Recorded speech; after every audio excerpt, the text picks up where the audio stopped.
샬롬 할렐루야. 창세기 2장 7절 여호와 하나님이 땅의 흙으로 사람을 지으시고 생기를 그 코에 불어넣으시니 사람이 생명이 되니라. 아멘. 영의 차원에서 몸이 조절될 때 나타나는 세 가지 현상에 대해서 말씀을 드렸죠. 그리고 영으로 온영으로 들어오면 범사에 잘 되는 축복도 임합니다. 그러면 영으로 들어오기 전까지는 강건함의 축복과 물질의 축복을 받을 수 없을까요?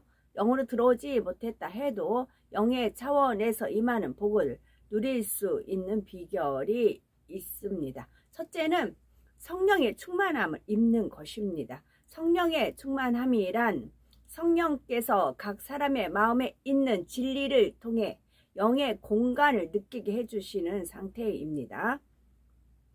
성령의 충만함이란 성령께서 각 사람의 마음에 있는 진리를 통해 영의 공간을 느끼게 해주시는 상태입니다. 육이 전혀 없고 죄가 전혀 없으며 평안과 기쁨과 감사만 있는 영의 공간을 느끼게 해주시는 것이죠. 비유를 들면 마음을 영으로 10%밖에 일구지 못한 사람이 있다고 합시다. 이 사람이 성령의 충만함을 입으면 마음의 나머지 90%를 성령께서 영으로 채워주십니다. 그 순간만큼은 마음에 육이 전혀 없는 것 같고 오직 영으로 가득한 것처럼 느끼지요. 이 사람이 평소에는 90%를 차지하는 육의 소욕을 따라 생각하고 행동했을 것입니다. 그 마음이 대부분 육에 의해 주관받기 때문이지요. 그런데 성령의 충만함을 입으면 이제 마음의 주도권을 영의 부분이 갖게 되지요. 비유적으로 10%의 영의 마음을 어린이라고 하면 90%인 육의 마음을 어른이라 하겠습니다. 이 어린이와 어른이 줄다리기를 한다면 당연히 어른이 이기겠지요. 그런데 어린이 편에서 아주 힘이 센 어른이 한 명 더 와서 어린이와 함께 줄을 당긴다면 어떻게 되겠습니까? 당연히 어린이 편이 이기지요. 바로 우리가 성령의 충만함을 입을 때에는 성령께서 우리의 영의 마음에 힘을 실어 주십니다. 육신의 생각이나 의심도 틈타지 않지요. 그래서 사람의 능력으로는 불가능한 일도 할 수 있다는 믿음이 옵니다. 또한 현실을 보면 기뻐할 수 없는 상황에서도 하늘로부터 기쁨이 임하죠. 감사치 못할 일이 생긴다 해도 마음에서는 감사가 사라지지 않습니다. 이처럼 성령이 충만하게 되면 마음을 영으로 온영으로 읽었을 때와 같은 현상이 나타나는 것이죠. 성령 충만할 때는 몸의 조절도 영의 차원에서 이루어집니다. 마치 영으로 온영으로 들어오면 몸의 모든 기능 조절이 영의 차원에서 이루어지는 것과 같은 현상이 나타나지요. 성령 충만할 때만큼은 성령의 능력으로 영의 차원에서 몸의 기능이 조절되기 때문입니다. 생명의 씨가 깨어난 후 영이 성장하여 몸의 중심에 있는 세포액보다 커지면 몸을 조절하는 권한이 완전히 영으로 이양되게 됩니다. 영의 차원에서 몸의 기능이 조절되기에 몸이 더 이상 노화되지 않으면 오히려 젊어질 수 있다 할 수가 있지요. 성령의 충만함을 입은 상태에서도 이와 같은 현상이 일어납니다. 만일 어떤 사람의 영의 크기가 몸의 중심이 되는 세포핵의 절반을 덮을 정도라고 합시다. 그런데 이 사람이 성령의 충만함을 입으면 성령께서 나머지 절반을 덮어 주십니다. 그 결과 몸의 중심이 되는 세포핵이 영의 지배를 받게 되지요. 어릴 때부터 신앙생활을 잘한 분들이 나이가 들어도 세상 사람에 비해 훨씬 젊고 건강한 이유도 여기에 있습니다. 비록 아직 영으로 들어오지 못했다 해도 신앙생활을 잘했다면 성령이 충만한 채로 지낸 시간이 많지요. 육의 사람은 그 기간 동안 육의 흐름대로 노화되었지만 성령의 충만함을 입은 기간만큼은 노화되지 않은 것입니다. 또한 우리가 성령 충만할 때에는 육으로 아무리 고된 일을 한다 해도 몸이 피곤할 줄 모릅니다. 우리 육으로 생각하면 피곤한 몸으로 몇 시간 동안 힘쓰고 애쓰며 기도하냐고 앉아 있었다면 피곤할 것입니다. 그런데 성령의 충만함을 입으면 영의 차원에서 몸이 조절되기에 생기로 충만합니다. 소위 녹주가 되어 기도하러 왔다 해도 충만하게 찬양하고 기도하면 오히려 쌩쌩해지지요. 피곤하여 무거웠던 몸이라도 날아갈 듯이 가벼운 몸이 됩니다. 이렇게 항상 성령이 충만한 사람에게는 질병, 균도 틈탈 수가 없지요. 그런데 성령의 충만함이 떨어지면 다시 육의 차원이 되기에 피곤함도 느끼고 질병, 기운이 틈탈 수도 있게 됩니다. 그러면 항상 성령의 충만함 입으려면 어떻게 해야 할까요? 먼저는 하나님과 사이에 죄의 담이 없어야 합니다. 그리고 항상 깨어 기도하되 부르짖어 기도해야 하지요. 믿음의 1단계, 2단계에서는 성령의 충만함을 입었다가도 그 충만함을 잃어버리는 경우가 많습니다. 하나님의 말씀대로 살지 못하고 죄를 지으면 성령의 충만함이 사라지는 것이죠. 요한일서 5장 16절 말씀처럼 사망에 이르는 죄를 지으면 회개의 영이 오지 않기 때문에 죄의 담도 할 수가 없습니다. 아무리 힘쓰고 애쓰며 부르짖어도 성령의 충만함 입을 수가 없지요. 그러니 몸도 육의 흐름대로 늙어가고 쇠약해질 수밖에 없습니다. 또한 어떤 질병이 틈타면 그것을 이겨낼 수가 없기에 질병에서 오는 고통을 고스란히 받게 됩니다. 그러므로 우리는 결코 사망에 이르는 죄를 지으면 안 되죠. 사망에 이르지 않는 죄를 지었다 해도 즉시 하나님께 자복하고 회개해야 되겠죠. 그래서 항상 성령의 충만함 가운데 영육 간의 강건한 삶을 살아가야 되겠죠. 우리가 영으로 들어오기 전에 영의 차원의 복을 누리는 방법이 또 있고요.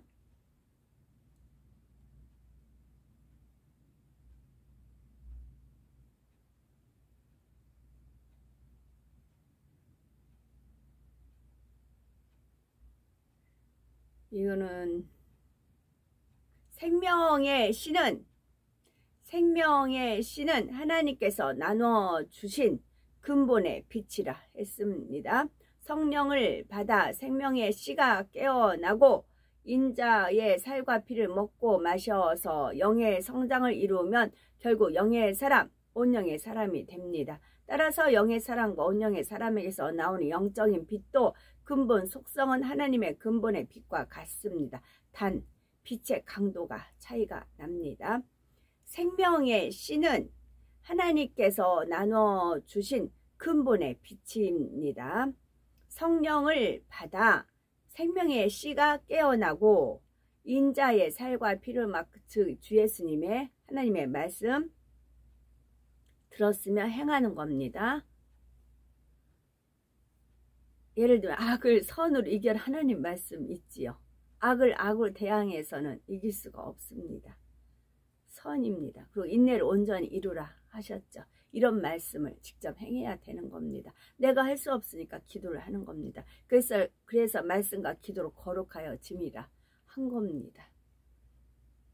하나님께서 나눠주신 근본의 빛이 거룩일 거 아니에요. 거룩. 근데 이것을 성령을 받아 생명의 씨가 깨어났어요. 그러면 인자의 살과 피를 먹고 마십니다. 주의 하나님 말씀을. 그 영이 성장을 이룹니다. 결국 영의 사람, 온영의 사람이 되지요. 따라서 영의 사람과 온영의 사람에서 나오는 영적인 빛도 근본 속성은 하나님의 근본의 빛과 같습니다. 단 빛의 강도가 차이가 납니다. 영의 사람, 온영의 사람에게서 나오는 빛은 어둠의 세력을 물리칠 수가 있습니다. 여기서 단 빛의 강도가 차이가 납니다 했어요. 단지판 해와 같이 빛나는 영광이에요. 해와 같은 빛, 햇빛, 해의 달, 별들의 별이 있잖아요. 단지판 해입니다. 해. 여호와 하나님 해요 방패이시라. 그걸 향해서 우리는 가는 것입니다. 지금 단지파 모집하는 중이라고 했어요. 근데 자격은 무한합니다. 무자격이에요. 단지 여기서 나왔죠. 성령을 받았어요. 생명의 씨가 살아났어요. 대신에 무엇이 있어요? 인자의 살과 피를 먹고 마셔서 영을 성장을 이루어야 됩니다. 말씀과 기도로요. 그래서 영을 이제 성장을 했어요. 거기서 햇빛, 극상품이요. 똑같이 농사 짓잖아요. 포도나무 심었어요. 포도 송이가 열었어요. 어디는 그늘진 데가 있고 어디는 이제 토시트럭에 연근 극상품 포도가 있잖아요. 극상품만 따는 겁니다. 그건 누가 임금한테 이제 올리잖아요. 가장 좋은 걸 임금한테 올리는 거잖아요. 이제 우리나라에서 다 모든 특산물들이 다 이제 한양으로 옵니다. 거기서 최고 좋은 것만 추려서 임금에게 올리잖아요. 마찬가지 단지파가 그런 겁니다. 그게 목적이에요. 영의 사람, 온영의 사람에게서 나오는 빛은 어둠의 세력을 물리칠 수는 있습니다. 그러나 재창조의 역사는 하나님의 근본의 빛, 곧 창조의 권능의 빛으로 이루어질 수가 있습니다. 그래서 온영의 사람이라 할지라도 불같은 기도를 무수히 쌓아야 권능을 받을 수 있습니다. 누군 왜 되고 누군 안 되고가 아니라고 했어요. 자기 자유의지입니다. 받아들이냐 안 받아들이냐, 죄를 피 흘리기까지 싸우느냐, 죄를 짓기를 원하느냐, 자기 자유의지입니다. 그래서 공정하고 공평하고 공의로웁니다. 야고보서 5장 16절 이러므로 너희 죄를 서로 구하며 병 낫기를 위하여 서로 기도하라. 의인의 간구는 역사하는 힘이 많으니라. 말씀하신 대로입니다. 그렇다 해도 영의 사람의 몸에서 영적인 빛이 나가서 치료되는 것은 아닙니다. 영의 사람의 기도를 들으신 하나님께서 치료의 역사를 베풀어 주시는 것입니다.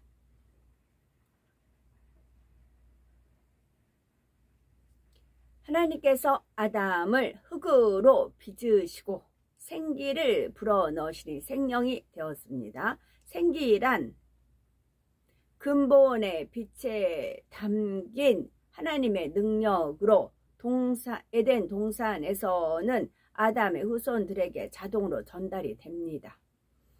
영의 공간인 에덴 동산에서는 잉태될 때부터 생기의 영향을 받기 때문에 소위 우량아만 태어납니다.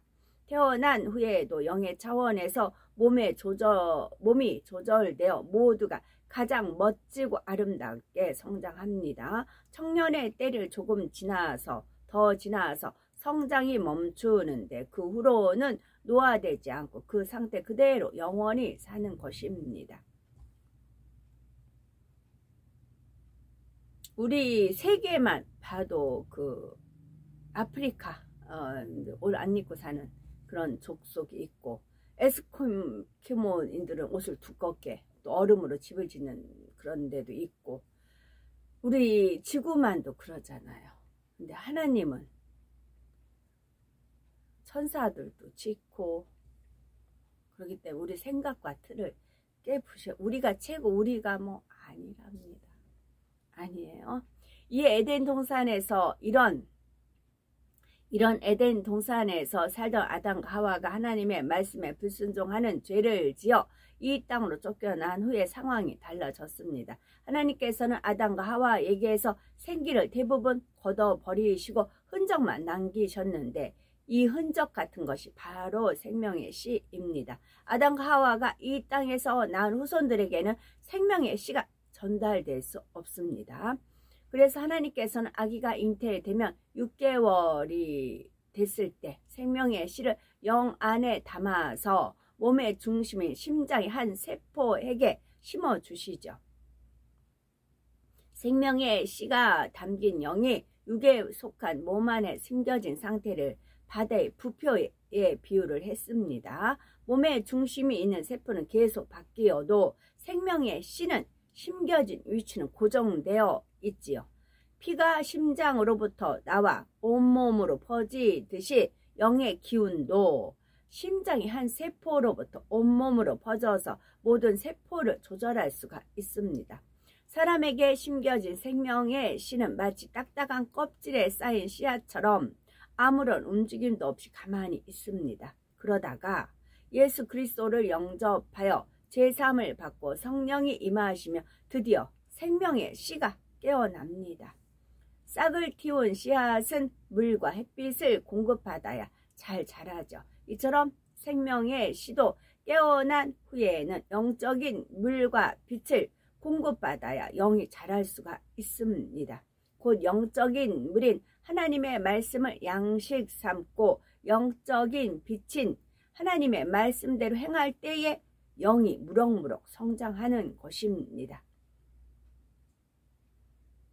영이 성장하여 몸의 중심이 있는 세포핵을 덮을 만큼의 크기가 되면 영의 사람이요, 그보다 더 커지면 온영의 사람이 됩니다. 여기서 영과 세포핵을 그 크기로 비교한 것은 물리적인 크기보다는 몸을 조절하는 권한이 영에 있느냐 육에 있느냐를 이해하기 쉽게 표현한 것이죠.